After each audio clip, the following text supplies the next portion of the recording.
Good morning, good morning, good morning. It's Andrew Jenkins here, and Leaders Live, folks. And I'm Andrew Jenkins, and this is a short countdown timer just to help the various feeds catch up and settle down and wait till you're on and we can see the feed and all that lot. We never quite know whether we're live or not when we go live, so we have to wait for the feed to come up. So hopefully we are there. That looks like we've got joining. Good morning, says Ildi, so we should see her comments coming through.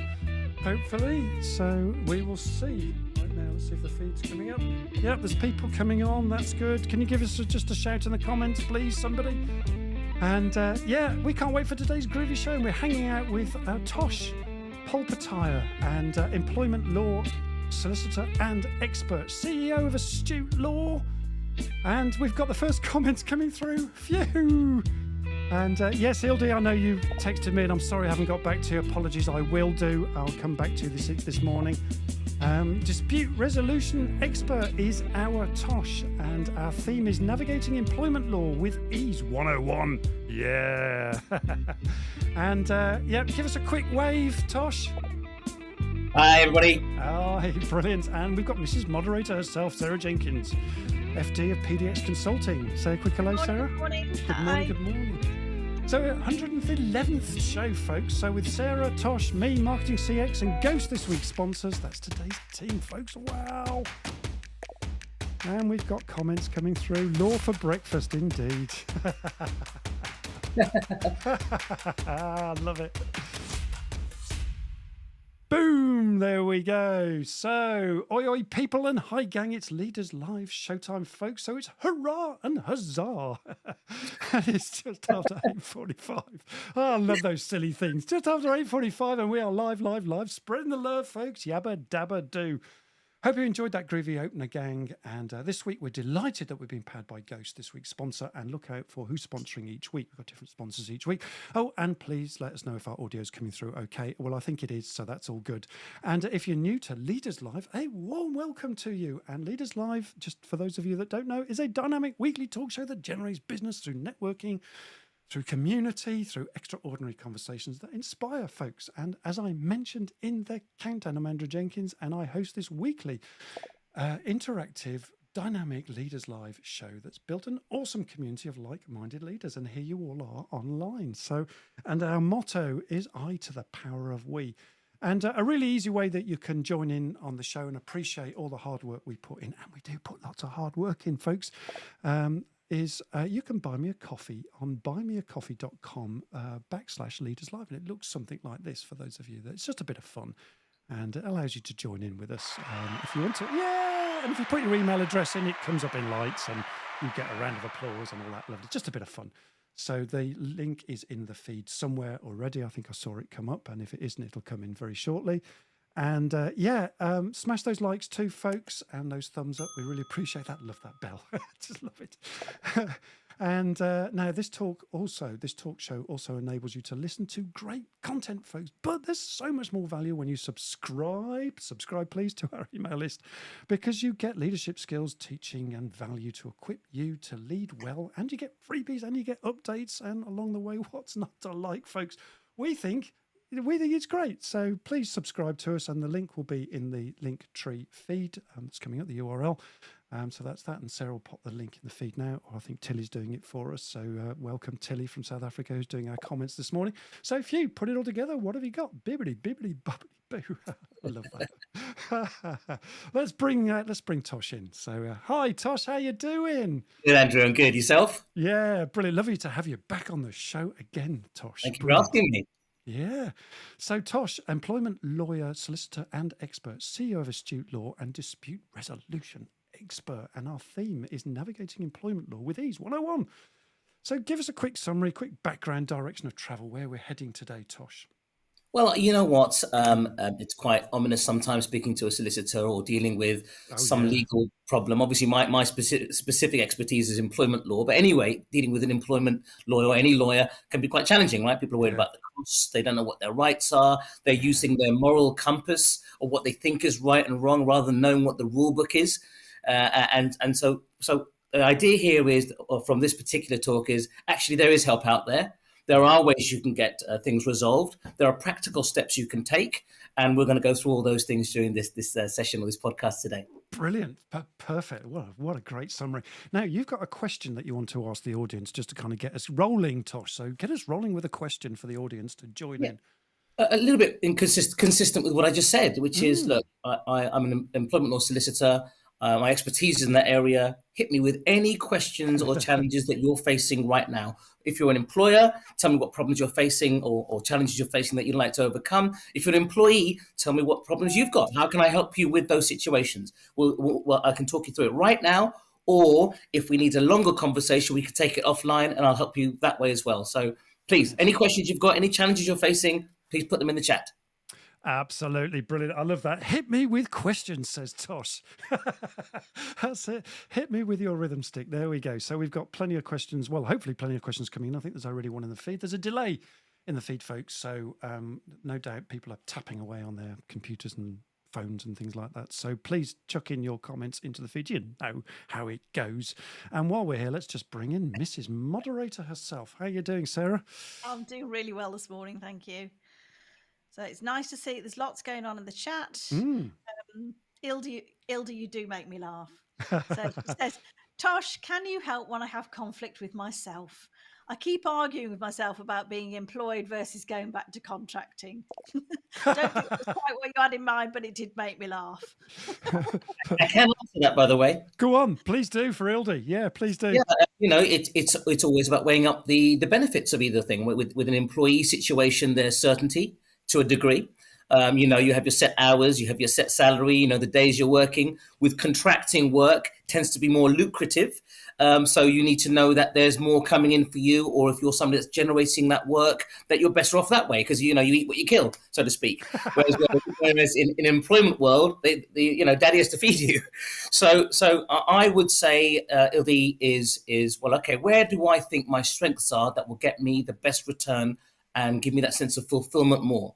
Then stop arguing with yourself, answer that question, and then you'll make the call. Because don't forget, the employment situation is always there. You can always go for a job, right? You can always apply for a job. But that contracting, that being on you, and as a result of what you're doing, I think that's a different feeling. That's certainly why we're in business for ourselves. So hope that helps. I love that. And I love that phrase, eat what you kill, so to speak, folks. It's just brilliant. What else is going on the feed? I think there's Ildi got another question there as well. She's just a little bit more information that employers going through a merger, the employer will be a new legal entity. Can I renegotiate my salary? Oh, what do you reckon? Always. The way to renegotiate the salary is not to look at it from your point of view. I've got a mortgage, I've got kids to feed, I've got to do all those things. Think about it from the decision maker who's giving you that salary increase. What matters to them? How are you going to give them value? How are you indispensable to them? Why should they pay you more? Because there's a return for them. When you phrase it in that way, tailoring it towards the person that's making that decision, whether it's your boss or whoever else it is, then you're going to strike things that actually matter to them, register with them with here and here, and you're more likely to get that salary increase. It's always about your worth, right? All right. I love that. And there's so much love in the room for you, Dr. There is. Yeah, you're stealing my lines again, Andrew. Stop it. Yeah, sorry. Go for it, Sarah. Lovely Dr. Ian Price says, good morning. Great to have you on the show. And we love you, Tosh. Lots of love in the room. Value creation, spot on. Ildi's very impressed with your answer. That's really helpful. Thank you. Perfect. Thank you. Lovely. Well done. Yeah, nice. So, Sarah, just before we get on to questions. Sorry? I want to say good morning to Ricky. Good morning, Ricky. Yep, good morning. I'm just trying to see who else is on here. There's been that much chat. The introductory comments have disappeared. Good morning to Graham Rose. Nice to have you on again. Good morning, Graham Hey, Rose. Graham. Hey, good lad. Right, yeah. I'll let you speak now, Andrew. No problem. Good morning, Ricky. I'm just catching up with you now, Sarah. Brilliant. Okay. So comments in the feed, keep them coming. And so we've got Tosh this morning, just in case you've just dialed in right now. So before we start, let's just give Tosh a round of applause. Yeah, confetti bomb. We love that confetti bomb. Fantastic. Oh, it's just brilliant. Right, Sarah, now you've got a question, haven't you, to kick us off with, actually? Yeah, I have. I'm just really interested to know, what is the most common problem you come across? What is the most common So problem I will you've give come you two across? examples. One is for the employers and the employees. Oh, yep, super. Typically, from an employee perspective, it's bullying in the workplace. Oh, And people find it very, and understandably, very difficult to realize that for bullying by itself, there's no protection in employment law for the first 2 years.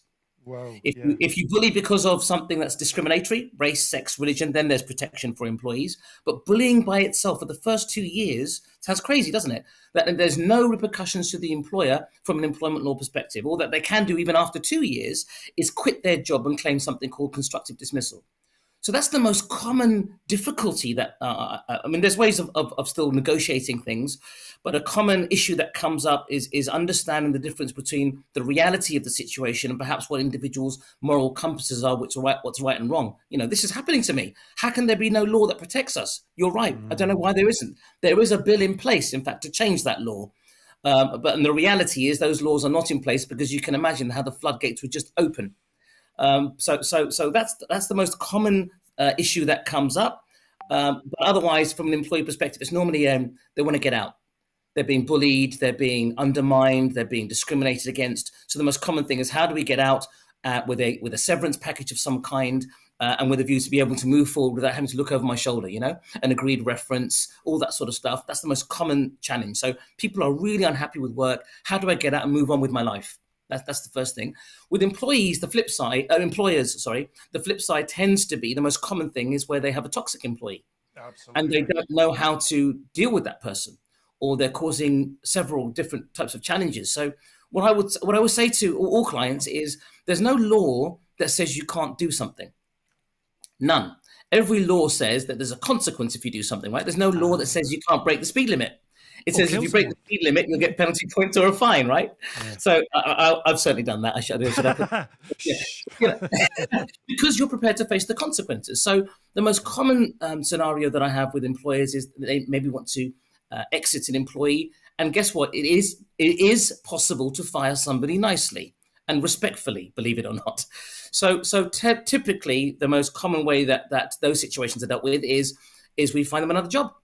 Even if somebody claimed unfair dismissal, they're only entitled to their loss of earnings as a result of an unfair dismissal. So if you can help them move along rather than fire them, then that's actually that resolves a number of issues. Number one is that employee's out. Number two, the exiting employee doesn't have to feel that they're being disrespected in some way. It's not a personal attack. If it's not worked out, it's not worked out. And also, what do you think they're going to say about that employer? And what do you think other employees are going to say about that employer? They look after people in the right way, even when it's not working out. So those are the two most common types of situations that we end up dealing with, Sarah. And wouldn't that be nice if those ethics did exist? It sounds like it's possible. And in your experience, are there many employers that have that kind of ethical approach, that moral compass approach? Someone's not working. Very much so. Very much. You know what? As odd it may sound, most do. Most want to do the right thing. Typically the issues that I see are either where employers don't care about it at all, and guess what? That's a lot of repeat business for us lawyers, but because there's problematic situations, or they're super nice, but it's a little bit like, without it sounding patronizing, Andrew, it's a little bit like with kids. You still need boundaries. You still need to understand what the standards are and what expectations are. So when you're overly nice, that's open to abuse on occasions, and so then in those situations, they might come down a bit harder and, talk to me about how to resolve the situation where being nice about it hasn't worked. So how do you put stuff in place there to stop that, or to kind of just keep those boundaries in place, Tosh, just out of interest? This is definitely your bag, Andrew. It's culture. It's culture, right. It's culture. Okay. It's behaviors. How do we make relationships work? It's our behaviors. It's how we treat other people. It's managing expectations. It's open communication. These are the do's and don'ts in the workplace. It's having something where you're approachable. As a company, come talk to me. Everything isn't about just covering our back. Oh, what's the legal ramifications? What's our liability? No, how about what's the right thing here? How do we fix this? How do we resolve it? That kind of I've got your back approach in the workplace, you can't lose. You're definitely going to end up with a better workplace. People feel more fulfilled. They're developing. They're progressing, and they feel heard. Right. I really agree. And, it's lovely and refreshing to hear this from, a lawyer's perspective, Tosh. I know. Lawyer with a heart. Would you believe it? Lawyer with a heart, yeah. That's got to be that. I mean, I'm not going to say that's going to be a first, but hey, it could be a first. Yeah, You said it I now. just, especially in employment law, which means HR, which means people. Yeah. So if you don't care about people, then this is not the right way to do stuff. You can be very cold-hearted about it, but that's not the way to develop relationships and create the cultures that we're talking about. And I guess, if you have that, I mean, I think what you're talking about there is something we touched on the last time you were on was about grown-up conversations, and Yes. that goes both ways, right? So when you're being employed, and the employee wants you and you want them, and you're trying to find that match, is at that point is having those possibly, it's a question really, having those rules in place that actually, okay, look, you're here for 3 months, let's see if it works out for both of us, and then let's have a suitable conversation to see how it's going, and we may extend to 6 months, and then after that, you're in. So would that be a kind of thing that people can do to kind of make sure that magic is still there in 3 months' time and it hasn't worn off quickly or whatever? Absolutely. What we should have is not necessarily the details. Yeah. What are the outputs? Indeed. What does the boss need to see to think that this is a success? That's a very easy KPI, isn't it? Then right, that's what I need to do. Similarly, when we were talking earlier about somebody wanting to renegotiate their salary. Yeah. Okay, what do you need to hear, see, and feel, boss, for me to get a salary increase of that? Quite right. You need ABC. Then it's very, very clear what the requirements are, right? And I'm assuming the answer is going to be something reasonable. So yeah, grown-up conversations all the time, and people respect that, Andrew.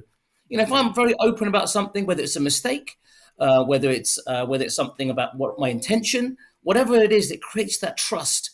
You can even have what's called healthy conflict in those situations. That's the dream, where I can say anything to you, and you're not going to take it the wrong way because you know where I'm coming from.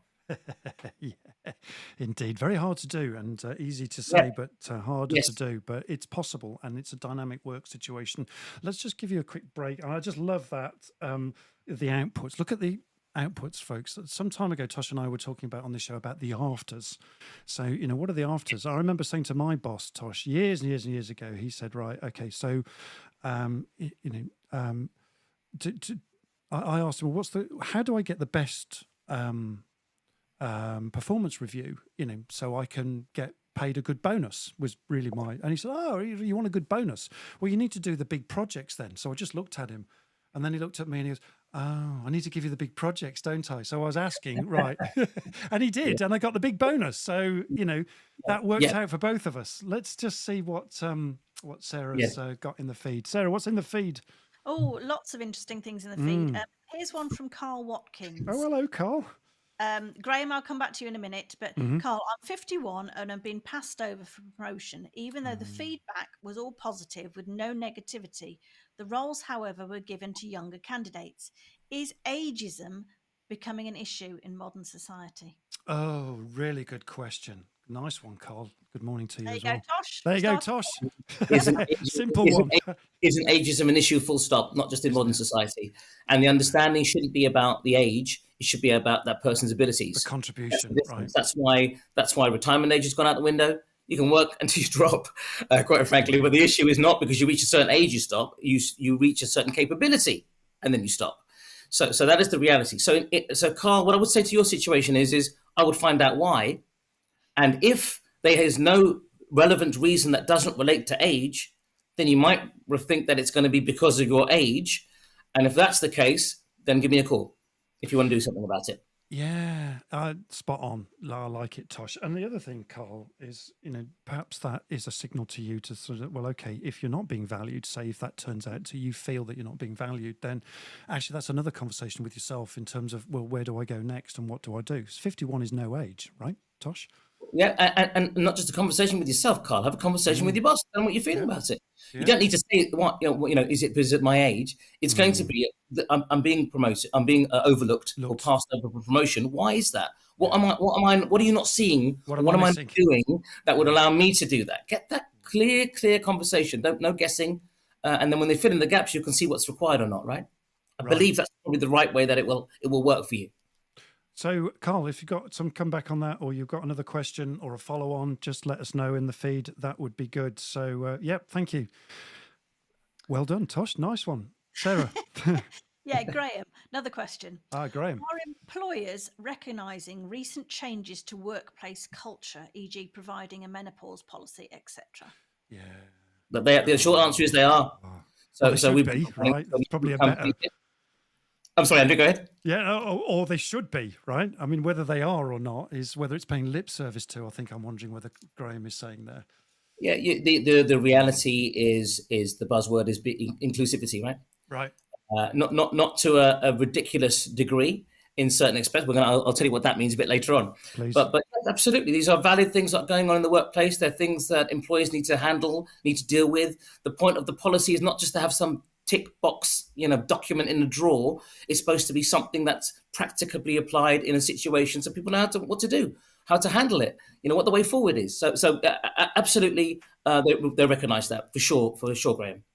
Yeah, you do hear of cases where some companies have got a policy which is around these sort of things, which are designed to protect both parties, but actually ends up really not to be, and then that causes some disgruntlement later on if something goes wrong. Then, well, hang on a minute, there could be some menopausal issues here. It's really easy just to point a finger at someone, perhaps, but not really understand what's going on for them, and there could be some mental health issues or well-being issues or physical issues as people change, into menopause, or, blokes have their own issues as well. It's not quite as significant perhaps as women's hormones, but, we all go through those changes, don't we? Particularly as we go through the decades. I'm going to chip in there. Yeah, as a woman do. of a certain age, Please do. I think also it's about feeling comfortable enough as an employee to have those conversations and actually know, you could admit, do you know what? My brain's like fog today. I have got no clue what I'm supposed to be doing, but to know that they value you enough to have no comeback. And unfortunately, I'm not sure that really is the workplace that we work in. Yeah. Generally. You're both spot on. Who just laughs at me when I'm like that. But I don't think everybody's as lucky. No. Whether it's menopause, whether it's mental health issues, you don't know what's going on with people, so ask them. Just find out what's going on, and then know the best way to handle that situation. And if you don't know, well, then give me a call. I'll tell you how to handle that situation in the best interest. I don't mean just by the law. I mean in terms of what's better for everyone. What's the win-win? That's the way to look at these things, I think. Yeah, and what's really going on? What a killer question that is. When we notice a difference in an employee, or even with our boss, what's going on, and ask the question, because there could be a reason, right? And you just don't know. Otherwise, we make assumptions, which is what really happens. Yeah, or you just look at them as an employee rather than as a person. And if you're just looking at them as an employee, well, then they're going to behave like one. Whereas they decide, if you open up, if you have some transparency, you'll you got their back. I love that phrase. You got their back, they're going to have yours. Yeah, back. I like that. Got your back, and we'll have yours. I love that. Thank you. Right, Sarah, what else is going on? There's quite a bit popping into the feed. Yeah, Kieran, Tosh has great and infectious energy. This is a subject to embrace, not hide from. Thinking about employment issues at the hiring phase can help to hire somebody who's the right fit for the role, you, your team, and your business. It's about having those grown-up conversations, isn't it? And feeling, as an employee that, why shouldn't you ask those questions? It's not just about being interviewed, is it? It's working out, can I see myself there? Yeah, yes. And can they see you there as well? Is that about values and stuff, Tosh? Is that where this whole culture of values comes in, and finding that match somehow, Tosh? Yeah, values, alignment. Are we going in the same direction? We don't have to think the same way, but we have to have the same destination, right?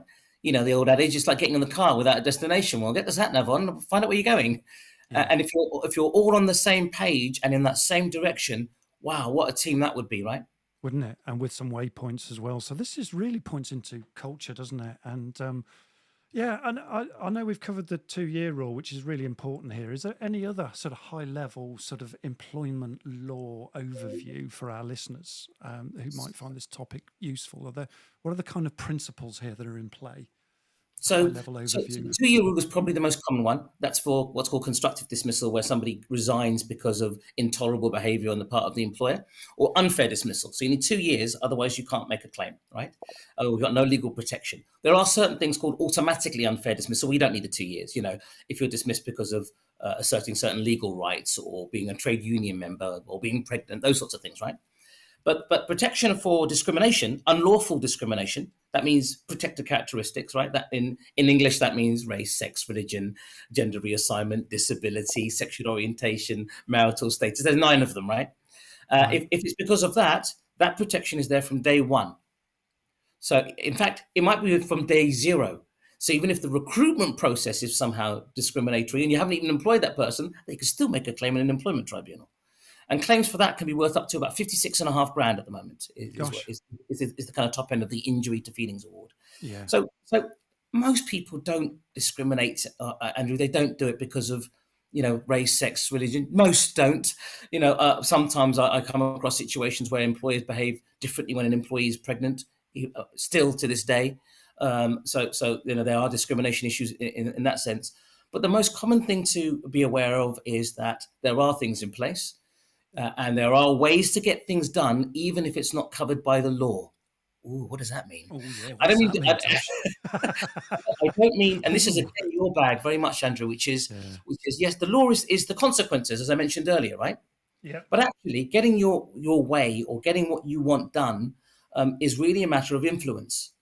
And that what I mean by that is, how do I deal with the person who's causing these issues or has the power to give me a pay rise or a job promotion? What do I need to get into their head for them to make the right decisions?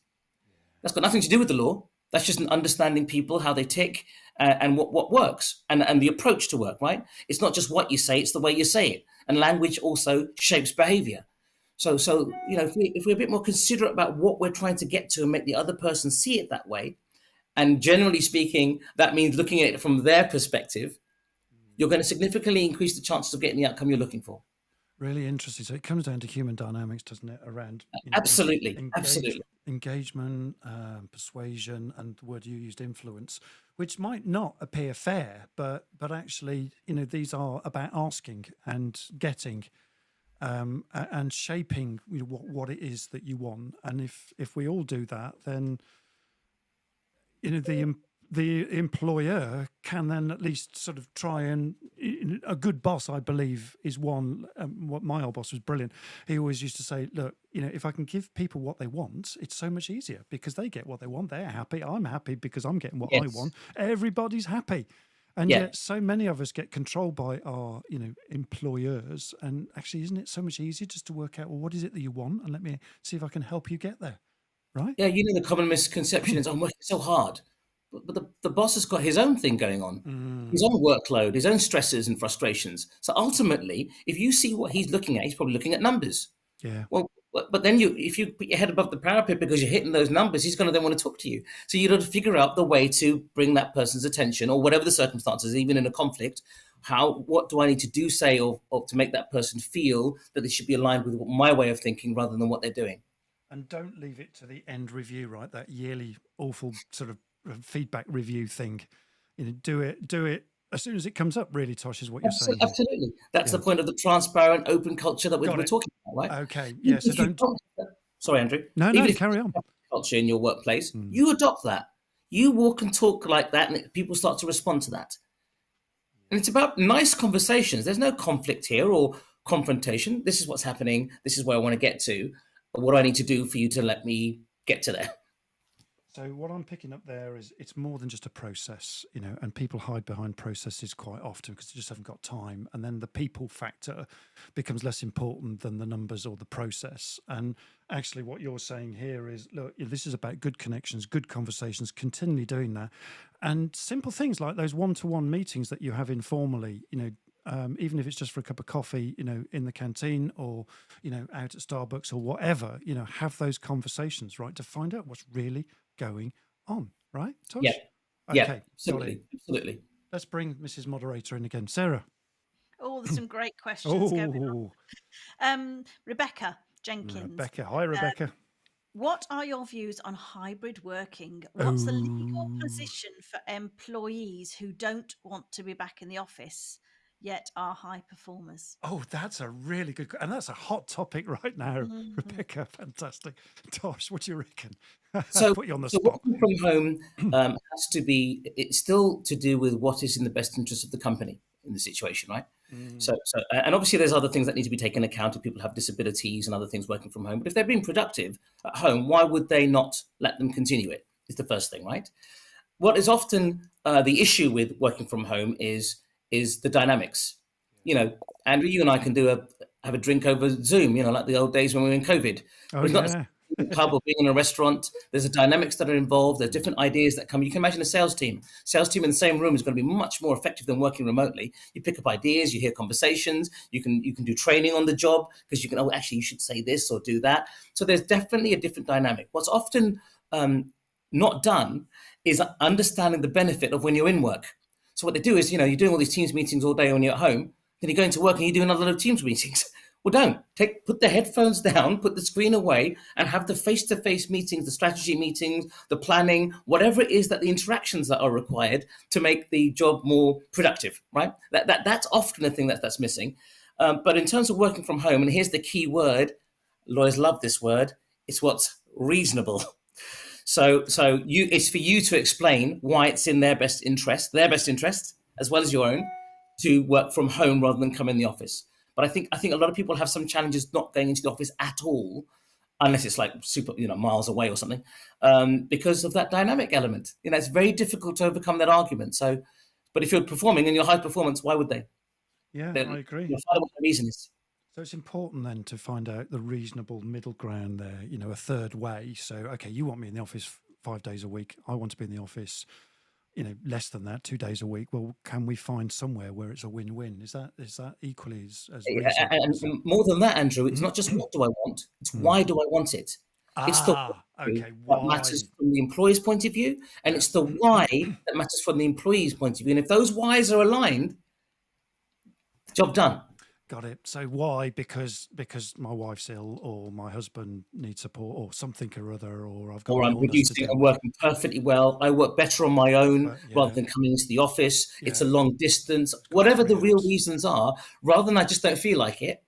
What are the reasons? And the why goes a long way.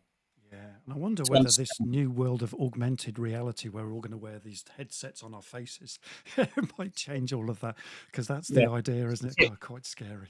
Yeah. Okay, let's get back to Mrs. Moderator again. Thank you for that. I hope that's answered your question, Rebecca. Just a quick reply from me to Sarah Morehouse. Hi, Sarah. Yes, this is recorded. There will be a podcast out that you can share with your senior management team, or jump on the website and let them watch it live, because it's on there as well. Yeah, Sarah, I'll send you a link as well for YouTube, and this LinkedIn feed as well. So I'll send you both of those, Sarah, after the session. Ildy's on good form this morning. Hey, Ildy's always on good form. Yeah, working from home issue. It's often a training issue for the managers, not really a legal issue. Some managers are thinking they need to control the time people spend and not look at the outcome of work. And I'd also say it's probably a trust issue. I still think that potentially people think you're sitting at home doing absolutely nothing. How can they monitor the hours you're working if you're not physically in front of them? I took a view on that, Sarah, when we did COVID. And bearing in mind, we operated virtually, so we could see each other in Teams, right? And I said to them, I don't care if you have a barbecue on Wednesday afternoon when you're working. As if the outputs are there, who cares? I don't need to see you with a broom in your hand so you look busy. You know what I mean? Grab a mop. Yes, you're not the stereotypical boss, though. Yeah, Tosh. But you can imagine, Sarah, a lot of my clients came to me like that. Oh, I think they're taking the mick, and I think they're doing it. Well, you can't really control it. So what are their outputs? That's something you can control, because if they're not delivering, then we need to get into the why that's not happening. And if it's because they're having that Wednesday barbecue when they should be working, well, stop it. Whereas, stop it now. So it comes back to that sort of understanding of what's going on. What really matters to you, not what do you think. When you get caught up in the minutiae of everything, it's like, oh, I didn't see him doing that, and I didn't see him doing. Yeah, but you know what? Look how much he's generated. Just leave him alone. Leave him alone. Yeah. Step back a bit. It's about having those grown-up conversations, isn't it? That, and if all employers and employees could do that, you'd be out of a job. I always say that as well. If you knew what they were doing, I'd be out of a job. Just do the right thing. Just do the right thing. But what a great way of, having those conversations with employers, Tosh, to actually make them see that. And then, you're their best friend for a while, right? So, really interesting, because, these can be difficult situations, can't they? And actually what you're saying is just be grown up, have the conversation with that person. Don't just let it fester. Yeah, I think what I'm also saying, Andrew, is it's so much, it's about culture and it's about communication. It's all the things that you bring into a company. And as we've all seen, it's the first thing that gets cut. It really is. Yeah. Do that sort of training because we haven't got the budget, and yet they're costing themselves so much more money by the problems that they're not addressing. Yeah, and this is why I develop high performing teams, and that's the reason why I do that to actually have that, to do that kind of development work that allows people to get past this us and them situation, and see things differently, and to be able to have those adult to adult conversations, which is all about high performing teams, and that's what I do, and changing culture along the way. Because as soon as you do create that high-performing culture, that high-performing teamwork, it changes the culture. And, this can be a bit scary for organisation, but it's absolutely necessary, particularly in this modern world, right? We're living in a different world now where we do require openness. And my belief is very much high performance. What say you, Tosh? It's constant and never-ending improvement, isn't it? Yeah. It's habits, behaviours. It's not, it's not going to be a light switch. Hey, you guys, stop doing that. Nope. We're going to do this from now on. Nope. You've got to say it probably 100 times. And then even then, maybe this is starting to sink in.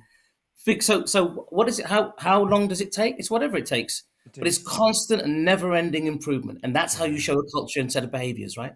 Absolutely. And it's about doing that inner work as well, because sometimes we turn up with behaviors which aren't really suitable for the workplace. And maybe we need to learn something about ourselves and develop ourselves a little bit beyond maybe our default autopilots and do some improvement. And maybe, your boss, might need to point some bits out, or even your fellow colleagues, look, actually, Andrew, if you did this instead of that, you might get better results, and take that feedback and do something with it, and stop making excuses for ourselves. That actually in the modern day workplace we do need to turn up with better developed people, really, and that is our responsibility as well as the company's responsibility, not just to accept default behaviors. So there's quite a challenge in organizations, I believe. To have those grown-up conversations mean people need to develop to be the adult and not the child in the room, right? And the hurt person, and the person with, you said, what was it, being injured to our feelings. Perhaps we need to grow a little bit of a backbone, perhaps. What is that fair? Is that unfair, Tosh? What do you think? No, it is. It's about being firm, fair, boundaries, understanding. We talking about understanding the whole person, not just the person as an employee. So when you get into it and understand where you want to get to, everybody is aligned with that, and you're talking to them about their concerns and all those sorts of things. That doesn't mean indulging in them. Like you said, it's like the grown-up conversation means let's hear it out. Okay, now how are we going to solve it? I could say it simply in 3 words: give a damn. Give a damn. That's it. Yeah. That's all I do with my people. I just give a damn. I really give a damn. I do 4 words. So when you do it, they feel that, and your clients feel that, and everybody feels that you interact in that kind of way with. Really give a damn. Forget the law. What an unlawyer-like thing for me to say. If you really give a damn and are focused on doing what's right in circumstances, great. And if everybody agrees, it perfect. It's only when there's not an agreement or there's a dispute or a challenge that somebody like me gets called, right? Yeah, right, yeah. And I'm just thinking about that.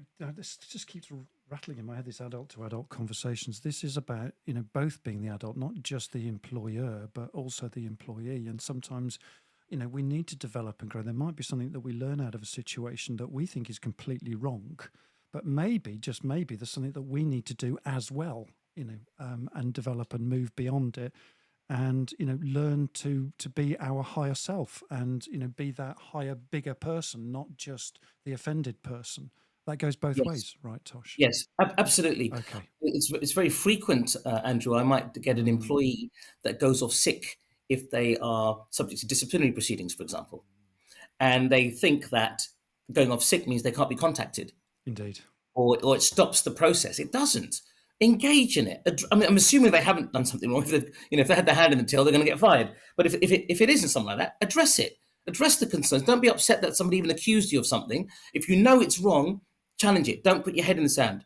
If you know it's wrong, challenge it, and that's really and don't put your head in the sand. That goes both ways, right? And correct, because it's dead easy just to walk off and become sick, isn't it? And then that's it. But so we'll come on to legal rights in a minute. I think that's a really good point, and I'm just going to rights and just come back to that because that's a really important point. Let's just bring Sarah in just for a moment. Sarah, what's going on? I think we're about up to date on the chat. It's we need to hear a bit more Tosh. Okay, fine. Yeah, okie dokie. Okie dokie. Hear a bit more Tosh. I love that Sentimental Tosh. And all that Tosh. Let me just bring you back in again. Right, Tosh. So, one of the the challenges that employees often face is understanding their rights and protections under that employment law. What are some of those common misconceptions? Have we answered that, or is there some more? We did kind of cover that. That's why we were talking about the 2-year rule, Andrew, and also about discrimination in the workplace and how that doesn't need even employment. It can be at the recruitment stage, right? Yeah. Okay. So we did this poll. Thank you, Tosh. We did this poll the other day. I love the way that just came spinning in there. That was lovely.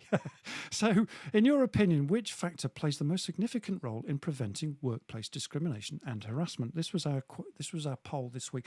It flew, folks. I mean, we got hundreds of responses for this. And interesting, clear consequences, 15%. Strong leadership and commitment, which also involves training and development, right? 76%. Effective support and anti-discrimination laws, very low, 5% each. What do you reckon to that, Tosh? What does that tell you? I agree. The law is a stick. There's a consequence. That's all the law is. The question says, what's the significant role in preventing workplace discrimination? So consequences might play a small part, but in reality, it's your culture. It's exactly along the lines of what we were talking about. How do you treat your people? How do they treat you? What do they feel about coming to work? Do they feel that they can just come to deal with any issues they've gotten and there's a supportive environment there? That makes a world of difference, and it fulfills people as well. Doesn't it? Just a supportive environment like that. So it's the culture stupid, really. That's the bottom line, is what you're saying. Yeah. I love that. And in this ever evolving landscape of changing workplace cultures and employment law, what are some of the trends that you're noticing that our listeners should be aware of? What's trending right now? Well, there's quite a lot of buzzwords. I was making a note of this before I came onto this podcast, and so the trend is sorry, I got my glasses on, can't see. Yeah, no worries. Is mental health. Mental health, of course. Yeah. The trend has been that is being overused. Stress, we all suffer from stress, and it's on a spectrum, isn't it? And the stress gets us up in the day. There's good stress and bad stress. This is your bag again, isn't it, Andrew? And so to use mental health out of context is not on. And it also it isn't a shield you can hide behind. It is something that if it's real, then you need to do something about it. And the way you determine it's real is by talking to the employee. And if something doesn't add up, then you get medical evidence. So that is a very high scenario. It's like if somebody an employer wants to talk to an employee about something that's challenging, and they say my mental health, that doesn't stop the conversation. It just adjusts it. So that is definitely a trend. I would also say more and more people are becoming not aware of their rights, but what they think the rights are. Okay. So very commonly, people are bringing up issues like bullying in the workplace and so forth. I mentioned earlier, and they've got less than 2 years. So and sometimes they go as far as going to a tribunal because they haven't had any advice on the matter. So I would say information is key. When you know where you are at the very beginning, it's a little bit like a plane taking off. And if it goes off 1% off trajectory, you're going to end up in a different country. So you need to know we're on the right path, or if you've taken it off already, you need to get a course redirect so you know that you're still back on the right path. Again, back to feedback and absolutely. So employers and employees, definitely, I see what they think it is and what it is are not quite together. There's a gap there. Okay, and that gap can sometimes be because people are feeling inadequate about, well, how do I deal with it? On both sides, right? I've got a grievance, and the employee then goes, "God, we've got someone with a grievance. We might have procedures, but that's usually quite hands off, isn't it?" Yeah. And what you're saying is actually a better approach is to get hands on, not hands off. Is that what I'm picking up, Tosh? Yeah, it definitely is. I mean, that's consistent throughout this podcast, I think. But also one of the biggest things that I've noticed, I don't know if it's so much of a trend, but it's very high common with employers and employees, is the way that employment law looks at situations. So you imagine, Andrew, that an employee has been bullied. That's their truth, right? I've been bullied. This is what's happened to me, etc. And this is going to sound terrible. It's not about the truth. It's about what does it look like the truth is. So in criminal law, you know that the burden of proof is beyond a reasonable doubt. Most people know that from television, right? Correct. In employment law, it's something called on a balance of probabilities, which in English means what does it look like? What does the evidence suggest has happened? Not what did happen. What's happened has already happened. So when an employee has been bullied, but there's no evidence to support what they're saying, that's a real struggle. Same thing with the employer situation. Oh, well, we need to nail that. No, you don't. This isn't beyond a reasonable doubt. Based on a reasonable investigation, what does the evidence suggest has happened? It's like a 51% rule, right? So the example I often give, Andrew, which I'll just give very quickly, is I'll say to them, imagine it's you and me, Andrew, right? Yeah. And we're in court against each other, okay? Mm-hmm. And imagine we haven't got a recording, all these people are watching this. It's just you and me having a talk. Yeah. And you say, yep, I was chatting to Tosh at 9:30 in the morning. And I say, no, it was 9:30 in the evening. I'm a solicitor of the senior courts and I never lie. Who do you think they believe on a balance of probabilities? Yeah, and I suppose they shouldn't believe the never lie person, right? Who's the senior person. And it isn't seniority. Often clients will say to me, well, they'll believe you because you're a lawyer. Well, if that's the case, President of the United States is going to get away with everything because of his seniority, right? So it isn't. It's okay. We won't go down that one. So it's about challenging it, isn't it? Okay, Tosh, well, what were you doing on the phone at 9:30? Is your office open at that time? What are the circumstances where there was this call? So then you start to develop what are facts based on what it looks like, right? What's your story? Well, no, 9:30, I was at home in bed, or I was watching TV, or I was surfing in Devon, or whatever you're doing. And then the more layers there are, the more likely you're telling the truth, right? I know I can tell you how I got up this morning and what I did, and I can give you details. I've got no proof of it apart from my word, but on a balance of probabilities, what does it look like? So when people understand the rule book, that's how you win a situation if it gets legal. So the rule book is have your evidence, have your facts, have your reasonable argument that backs up your story. Correct. So even if it's verbal, Andrew, what have I got? What can I say that makes it very likely what I'm saying is true? Well, give them as much details as possible. And what then appears reasonable from someone standing back and seeing both points of view? Correct.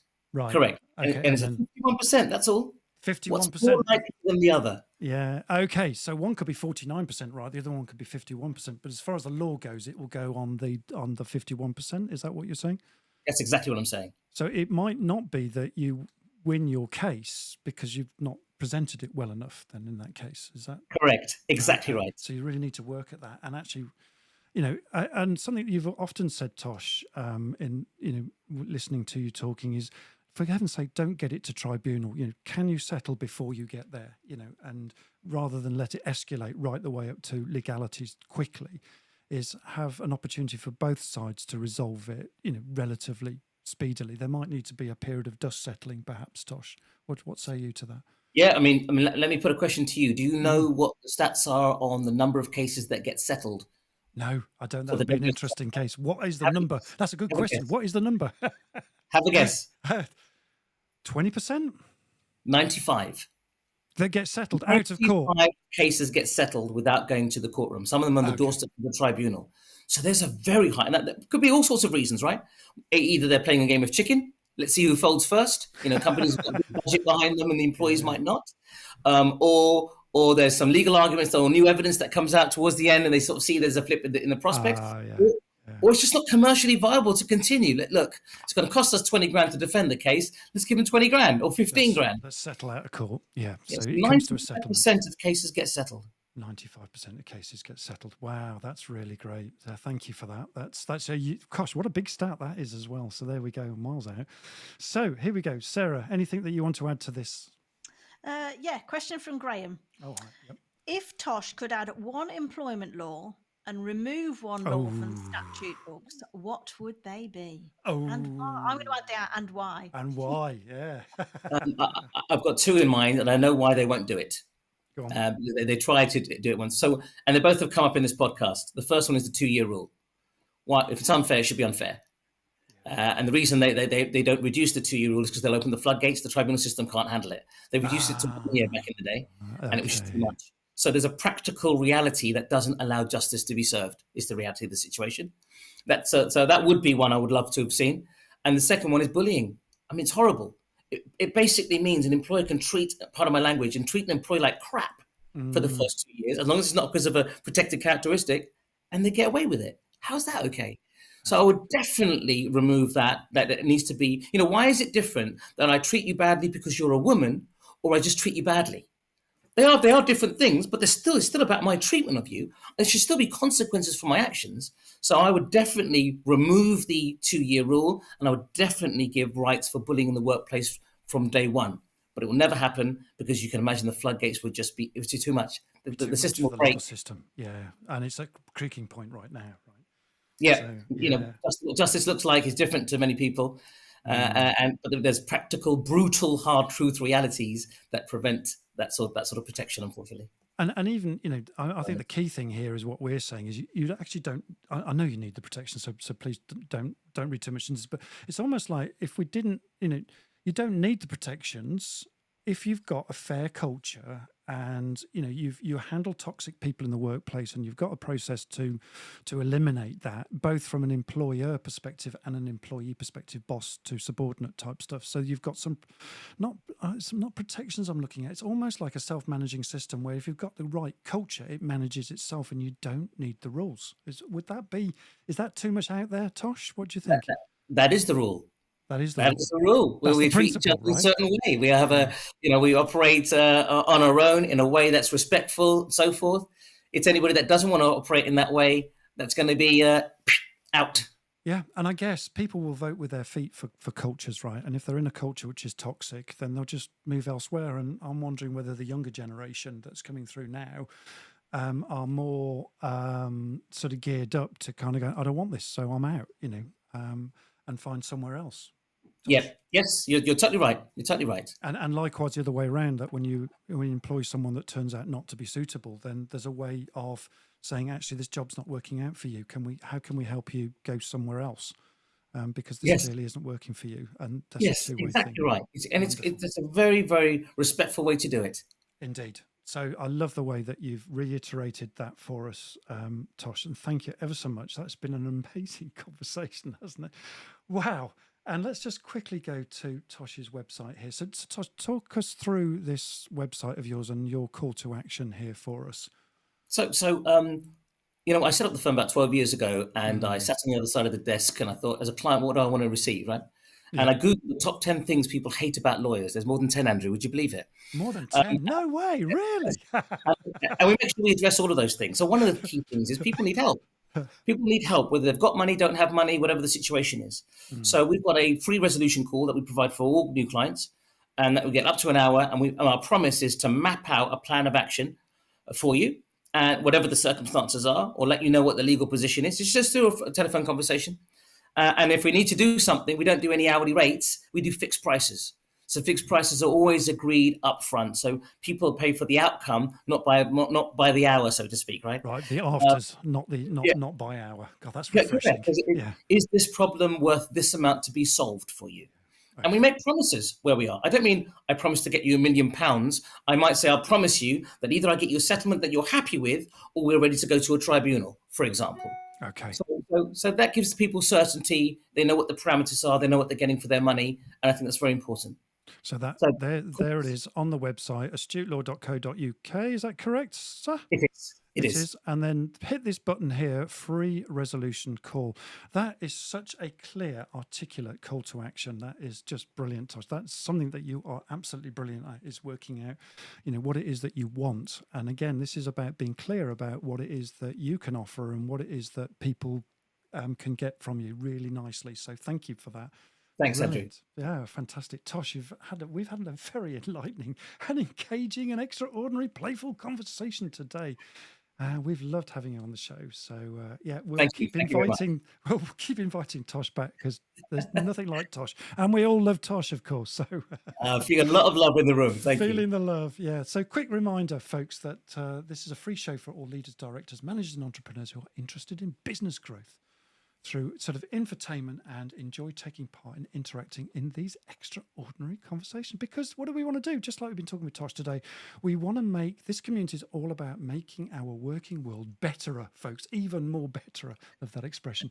And, seriously, we want to bring a spirit of freedom, of joy, of fun, and the feel-good factor, and, love our jobs in our working lives, because it's so much better when we love our jobs. And talking about loving our jobs, goes to our sponsor, Love Their Jobs Too, and this is their quick show reel. Here it goes.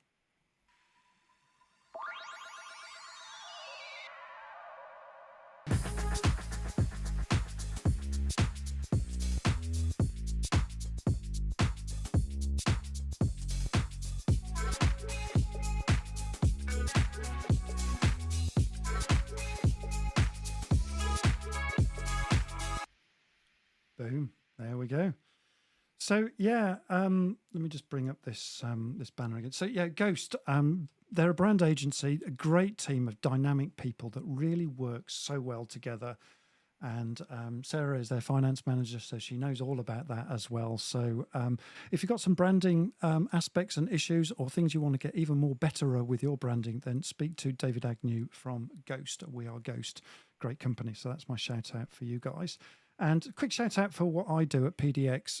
We've been talking about high performing teamwork today. One of the things that I do is a thing called the Big Think, which is a fresh approach to team away days. It's about strategic action planning. It's about learning about high performance teamwork. And I also deliver high performing teamwork programs and things like that. So, please, if you need some teamwork with your team and you want something facilitated that will help you to get to the next level, talk to me about that, because I can certainly help you there. I work a lot with senior teams and leadership teams and board teams and, operational teams as well.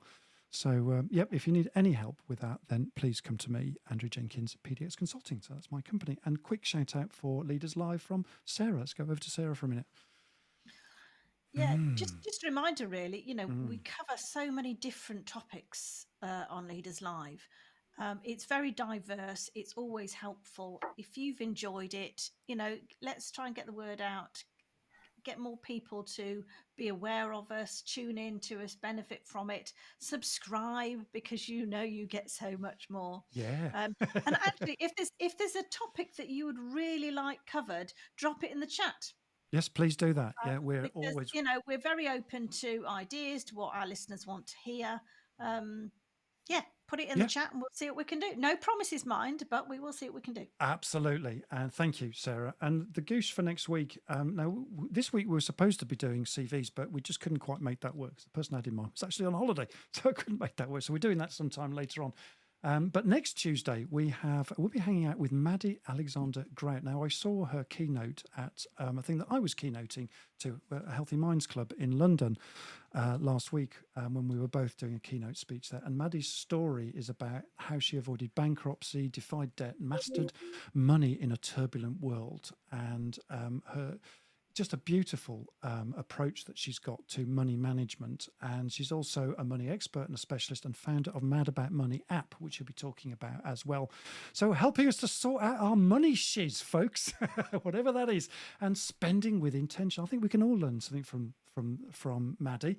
Whether we're good with money or not, I think we'll all take away something on that day. So we think you're going to love it, and we can't wait. So be there or be square, folks. So we're going to outro now to our